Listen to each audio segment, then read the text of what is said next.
బహుశా దేశ చరిత్రలోనే విద్యుత్ శాఖల్లో పనిచేసేటువంటి కార్మికుల భద్రత కోసం మొట్టమొదటిసారి ఇంత పెద్ద ఎత్తున గతంలో జీవిత బీమాలు ఉన్నప్పుడు కూడా 5 లక్షల వరకు ఉండేది. ఒకటేసారి ₹1 కోటి పైబడి జీవిత బీమా ఏర్పాటు చేయడం అనేది కేవలం ఇందిరమ్మ ప్రభుత్వంలో రాష్ట్ర ముఖ్యమంత్రి రేవంత్ రెడ్డి గారి నాయకత్వంలో ఈ క్యాబినెట్ తీసుకున్న నిర్ణయం.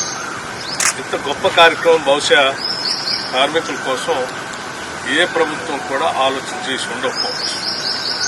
ఒక కార్మికుడు తను చేసే పని ప్రమాదకరమైనటువంటి పని అని తెలిసినప్పుడు కూడా గత ప్రభుత్వాలు ఇప్పుడు కూడా దీనిపై దృష్టి సారించారు.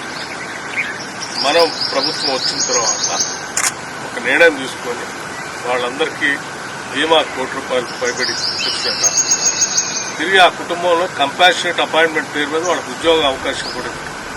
వాళ్ళకి ఉద్యోగం కల్పిస్తూ కుటుంబ సభ్యులకి మళ్లీ ప్రమాద బీమాతో మరణించినటువంటి కుటుంబానికి ₹1 కోటి ఆర్థిక సహాయం వచ్చేటట్టుగా చేయడం అనేది ఈ రెండు చాలా గొప్ప విషయాలుగా నేను భావిస్తా ఉన్నాను.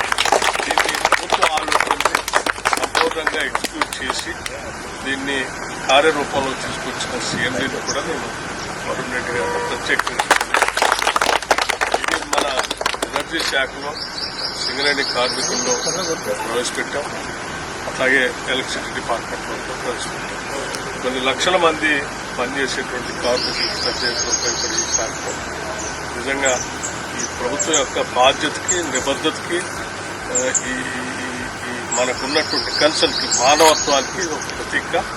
దీన్ని అందరం కార్మికులందరూ దృష్టికి తీసుకుని చాలా ధైర్యంగా తర్వాత ఒక కాన్ఫిడెంట్ సెక్యూర్డ్ ఫీలింగ్తో మీ విధులు నిర్వర్తిస్తూ ఈ సమాజానికి రాష్ట్ర ప్రజలకు కూడా సేవలు అందించవలసిందే నేను